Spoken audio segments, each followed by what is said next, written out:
Hey everybody, welcome back. It's another episode of Jake Talks Star Wars, and today I want to talk a little bit about the Clone Wars.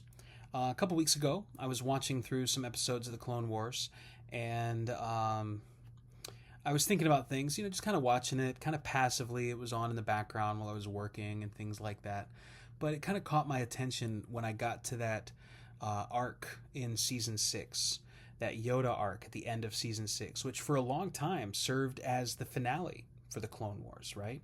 That little arc with Yoda served as the finale, and I really like it as a finale for the Clone Wars. I really, really do.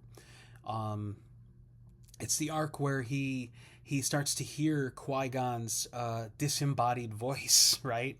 And he starts to wonder, like, what's going on? Why am I hearing this? Am I going insane? I mean, he literally, him and the other Jedi kind of think he's losing it, because he's 900, 800, 900 years old. They think he's starting to lose it a little bit in his age. And he really kind of has this crisis. So I loved that. Oh, my chair is making so much noise. I loved that explanation that the Jedi aren't familiar with this idea that you can become one with the Force, that you can maintain your identity, this idea that we as the audience already know about, right? We already know this because we've seen it in the original trilogy. I really like the idea that this idea is unknown to the Jedi, that they're puzzled by it because they're not familiar with it. So I really think it's an interesting idea. But throughout these episodes, Yoda kind of starts to listen to this disembodied Qui-Gon voice and decides to go on this journey of discovery. And he interacts with these like Force entities that help him learn. He confronts Darth Bane, the spirit of Darth Bane, like the original Sith that started the voice of the Rule of Two. It was voiced by Mark Hamill, by the way, in the Clone Wars episode, which I think is great. But, which is a nice touch, too, to the old expanded universe, right? So Darth Bane is canon. Maybe not everything we know about him, but Darth Bane himself is canon now and has been for a long time. So I think it's really interesting because he goes on this journey and then he ends up confronting Darth Sidious and Darth Tyrannus. He confronts Palpatine and Dooku in this kind of Force vision.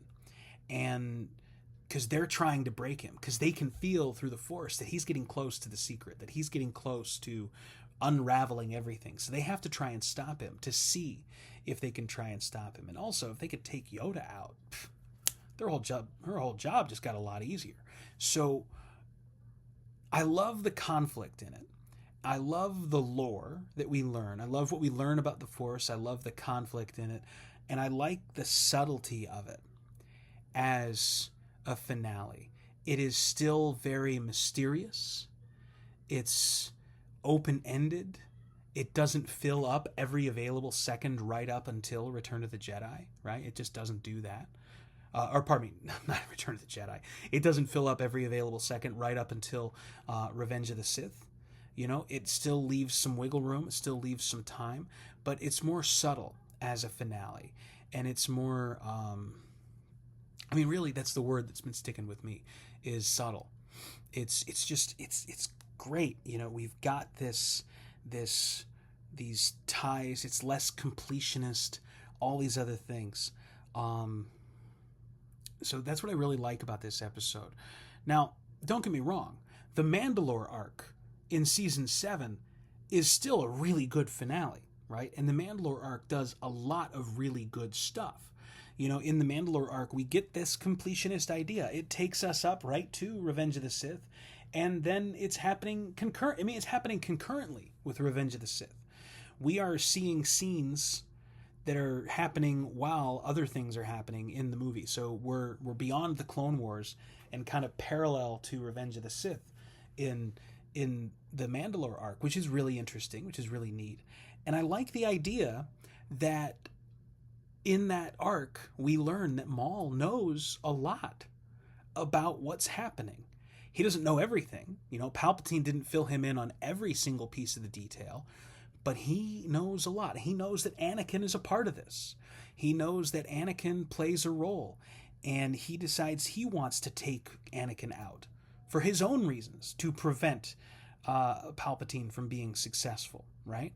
So I really like that angle, that the Sith and the Sith adjacent characters are working against each other, not for the good of the galaxy, but for revenge and for petty disputes and whatever else. So I really like that idea, that Maul knows more than he lets on, and he's trying to do this, which will ultimately, potentially save the galaxy, but not because he wants to save the galaxy, because he wants to stick it to Palpatine.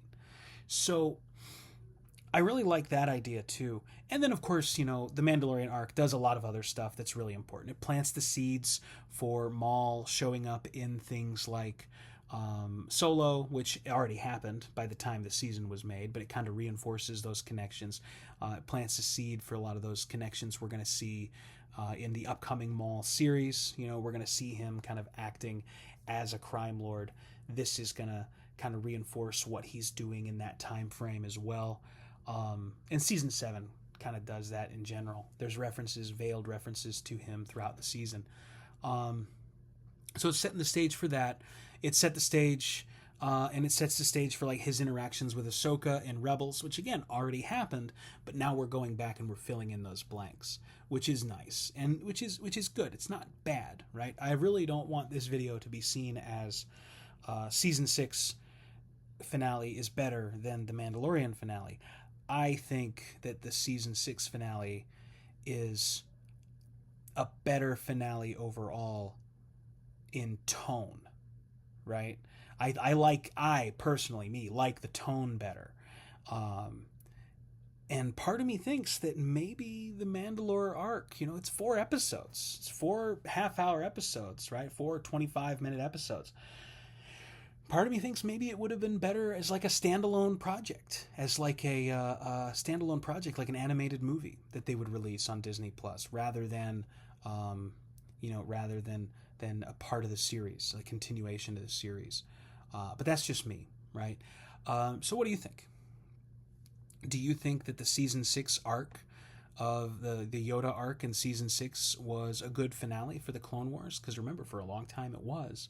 So do you think that was a good finale for the Clone Wars, or do you really feel that the Mandalore arc is a much better finale? Let me know what you think in the comments below.